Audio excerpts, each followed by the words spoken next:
Birden çok yük söz konusu olduğunda elektrik alan problemlerini çözmek ciddi şekilde zorlaşıyor. Yani teoride zorlaşmaması lazım ama işin içine birden çok yük girince insanların kafası karışabiliyor. Sorumuz şu: aşağıdaki iki yükün tam orta noktasında oluşan net yani toplam elektrik alanın şiddeti ve yönü nedir? Burada artı 8 nanokulombluk, burada da eksi 8 nanokulombluk bir yük var. İki yükün merkezleri arasında 6 metrelik bir mesafe bulunuyor. Bulmak istediğimiz şey bu ikisinin tam burada yarattığı toplam elektrik alan. Yani her iki yük de bu noktada birer elektrik alan oluşturuyor. İşte bu iki alanı vektörler gibi topladığımızda elde edeceğimiz toplam elektrik alan ne olacak onu bulmaya çalışacağız. Şimdi ilk bakışta sıfır bulmamız gerekiyormuş gibi duruyor, değil mi? Burada artı 8 nanokulombluk, burada da eksi 8 nanokulombluk bir yük olduğu için net elektrik alanın sıfır olması gerektiği hissine kapılıyor. Çünkü birbirlerini götüreceklermiş gibi geliyor ama hayır. Burada çok dikkatli olmamız lazım çünkü bu tahmin doğru değil. Nedenini anlamak için önce her iki alanın bu noktadaki yönünü çizelim. Burada artı 8 nanokulombluk yük bu noktada yükten radyal olarak uzaklaşan bir alan yaratıyor. Yani sağ yönlü bir alan. Bu pozitif yükün bu noktadaki elektrik alanını bulmaya çalışırken negatif yükü hiç umursamıyoruz, ona bakmıyoruz bile. Çok üzgünüm negatif yük ama sen hiç yokmuşsun gibi davranıyoruz. Sadece bu pozitif yükün nasıl bir alan yaratacağını düşünüyoruz. Çünkü bu negatif yük burada olsun veya olmasın, pozitif yük kendi alanını yaratacak. Evet, aynı şeyi negatif yük için tekrarlayalım. Negatif yük nasıl bir alan yaratır? Pozitif yük, şimdi sıra sende. Şimdi de seni görmezden geliyoruz. Negatif yük radyal olarak kendine yaklaşan yani sağ yönlü bir alan yaratıyor. Pozitif yükse kendisinden radyal olarak uzaklaşan yani yine sağ yönlü bir alan yaratıyor. Yani bu iki alan birbirini sıfırlamadığı gibi birbirine eklenip alan şiddetini iki katına çıkarıyor.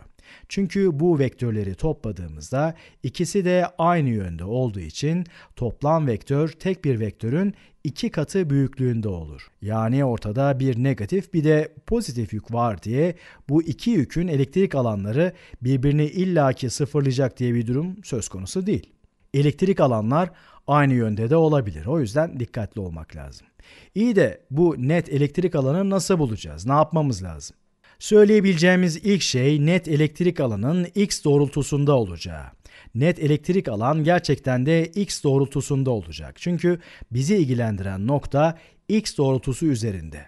Ve bu alan her iki yükün bu noktada yarattığı elektrik alanların toplamına eşit olacak. Önce mavi yükü yapalım. K çarpı mavi yük bölü r kare. Gelelim sarı yüke. K çarpı sarı yük bölü r kare. Değerlerini yerlerine yazalım. K daima 9 çarpı 10 üzeri 9'dur. Ve bu mavi yükün Q'su 8 nanokulomb. Nano 10 üzeri eksi 9 demek. Nano birimini kullanmayı seviyorum çünkü bu sayede eksi 9 ile artı 9 birbirini götürüyor. Peki uzaklık olarak ne yazacağız?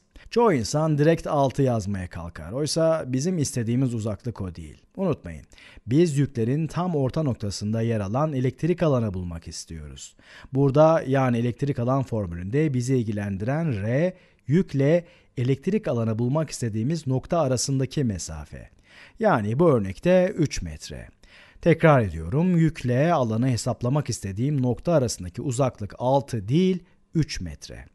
Eğer bu iki yükün birbiri üzerine uyguladığı kuvveti bulmak isteseydik, o zaman 6 metre kullanırdık. Ama bizim bulmak istediğimiz şey o değil. Biz yüklerin bu orta noktada yarattığı alanı bulmaya çalışıyoruz. Dolayısıyla buraya 3 metre yazıyoruz. Karesini almayı da sakın ha unutmuyoruz.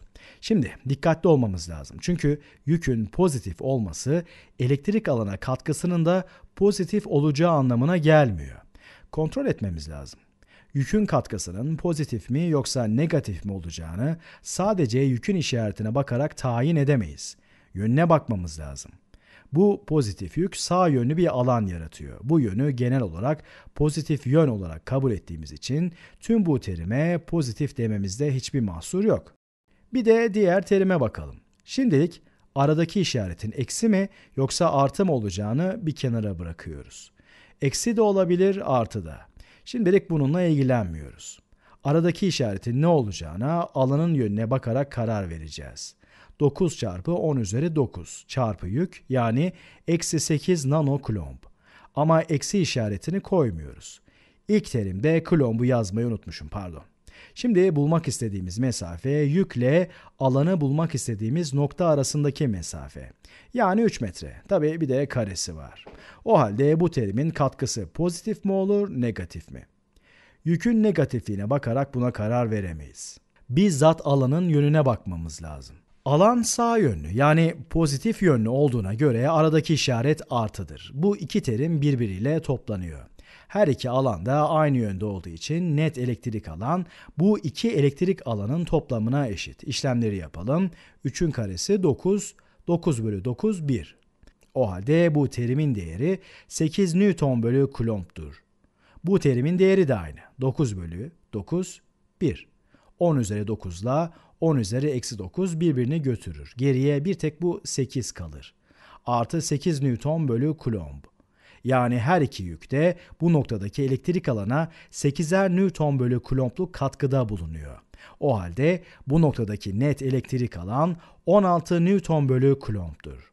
Bu noktadaki net elektrik alanının şiddeti 16 Newton bölü Coulomb'a eşitmiş. Peki, yönü ne? Her iki vektör de sağ yönlü olduğu için net alanda sağ yönlüdür. Büyüklüğü ise tek bir alanın büyüklüğünün 2 katıdır. Yani böyle bir örnekle karşılaşırsanız iki terimin de aynı çıkacağını bildiğiniz için sadece birini yazıp 2 ile çarpabilirsiniz. Tek tek yazıp toplamak zorunda değilsiniz yani. Ben bu yoldan göstermek istedim ki işin mantığını iyice kavrayabilin. Evet, sonuçta net alanın sağa doğru 16 Newton bölü Coulomb olduğunu bulduk. Peki buradaki yük eksi 8 nanokulomb değil de artı 8 nanokulomb olsaydı ne olurdu? Öncelikle yaratacağı elektrik alan sağ yönlü olmazdı. Çünkü pozitif yükler kendilerinden radyal olarak uzaklaşan alanlar yaratır. Dolayısıyla böyle bir yük sola doğru bir elektrik alan yaratırdı. Bu da bu yükün elektrik alan katkısını negatif olarak almamızı gerektirirdi. Çünkü yükün alanı negatif yönde olurdu. Yük pozitif olsa da toplam elektrik alana katkısı negatif olurdu. Çünkü yarattığı alan negatif yönü işaret ederdi. Bu da net elektrik alanın 0 olmasına neden olurdu. Yani bu yük pozitif olsaydı toplam elektrik alan 0 olacaktı. Çünkü buranın sonucu 8 eksi 8 yani 0 Newton bölü Coulomb çıkacaktı. Yani orta noktadaki elektrik alanlar birbirini götürecekti. Demem o ki negatif işaretlere çok dikkat edin. Bu alanların her zaman birbirleriyle toplanacağını varsaymayın. Alanların işaretlerini tayin etmek için yükleri negatif bile olsalar pozitif olarak yazabilir ve sonra bu alanları toplamaya veya çıkarmaya yönlerine bakarak karar verebilirsiniz. Eğer alan sağ yönlü ise terimin başına artı koyarsınız. Çünkü alan pozitif x yönündedir. Eğer alan sol yönlü ise terimin başına eksi koyarsınız. Çünkü alan negatif x yönündedir. Özetlersek birden çok yükün yarattığı toplam elektrik alanı bulmak için her bir yükün toplam elektrik alanı bulmak istediğimiz noktada yarattığı elektrik alanları çiziyoruz. Sonra bu formülü kullanarak yüklerin yarattığı alanların şiddetini hesaplıyoruz. Ardından yükün işaretine değil, yükün yarattığı alanın yönüne bakarak bu alanların toplam alana katkısının pozitif mi yoksa negatif mi olduğunu tespit ediyoruz. Alanları katkılarının işaretini göz önünde bulundurarak topluyoruz ve o noktadaki toplam elektrik alanı bulmuş oluyoruz.